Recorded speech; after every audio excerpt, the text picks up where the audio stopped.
ఈరోజు వీడియోలో మనం రీఅనాలిసిస్ ఈ పేపర్కి సంబంధించి దీని యొక్క టాప్ మోస్ట్ ఇంపార్టెంట్ క్వశ్చన్స్ ఒకసారి డిస్కస్ చేద్దాం.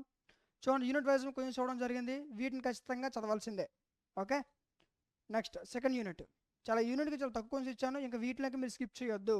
ఓకే, సో అయితే చాలామంది సార్ క్వశ్చన్స్ ఇస్తున్నారు బాగుంది, బట్ వీటి యొక్క ఆన్సర్స్ సంగతి అని అడుగుతున్నారు. ఓకే, ఆన్సర్స్ కోసం మీరు ప్లేస్టోర్లోకి వెళ్ళి డిఎంటీ లాజిక్స్ యాప్ డౌన్లోడ్ చేసుకోవాల్సి ఉంటుంది. డౌన్లోడ్ చేసుకుని రిజిస్టర్ అయిన తర్వాత మీకు ఈ విధంగా యాప్ ఇంటర్ఫేస్ కనిపిస్తుంది. ఇక్కడ మీరు ఫోర్త్ సెమ్ సెలెక్ట్ చేసుకోండి. ఓకే, సెలెక్ట్ చేసిన తర్వాత ఇక్కడ మీకు ఇదిగోండి, ఒక్క పేపర్ కాదు, మ్యాథ్స్, ఫిజిక్స్, కెమిస్ట్రీ అన్ని పేపర్స్ మన అవైలబుల్గా ఉంటాయి. అన్ని గ్రూపుల వాళ్ళకి అన్ని సబ్జెక్ట్స్ ఉంటాయి. ఓకే, ఇదిగోండి ఇవన్నీ సప్లై పేపర్స్. ఓకేనా, సో ఇంకా మీకు ఏమైనా సబ్జెక్ట్స్ కావాలనుకుంటే కామెంట్ సెక్షన్లో తెలియచేయండి. ఓకే, మ్యాథ్స్ అన్ని పేపర్స్ మన అవైలబుల్గా ఉన్నాయి. ఓకేనా, నెక్స్ట్ మీకు 6 months వ్యాలిడిటీ ఉంటుంది. అండ్ ఏపీలో అన్ని యూనివర్సిటీ వాళ్ళకి యూజ్ అయ్యే విధంగా మీకు కోర్స్ డిజైన్ చేయడం జరిగింది. ఓకే, ఇదిగోండి నెక్స్ట్. ఇంకా వీటిలో ఇంకా మీరు స్కిప్ చేయడానికి ఏం లేదు, ఖచ్చితంగా ఇవన్నీ చదవాల్సిందే. మీరు సప్లై పాస్ అవ్వాలి అంటే ఖచ్చితంగా నేను ఇచ్చిన క్వశ్చన్స్ అన్నీ చదవాలి. ఓకే, ఆ విషయం గుర్తుపెట్టుకోండి. నెక్స్ట్ 22 క్వశ్చన్స్, వీటితో పాటు ఇది ఒక క్వశ్చన్. ఓకే, ఇప్పుడు నేను ఏవైతే క్వశ్చన్స్ చూపించానో ఇవన్నీ ఖచ్చితంగా చదువుకుంటే ఈజీగా పాస్ అయిపోవచ్చు.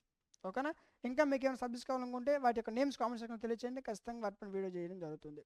ఓకే, సో ఇలాంటి మరిన్ని వీడియోస్ మిస్ అవ్వకుండా ఉండాలంటే మన ఛానల్ సబ్స్క్రైబ్ చేసుకొని పక్కన ఉన్న బెల్ ఐకాన్ ఆన్లో ఉంచుకోండి. Thank you.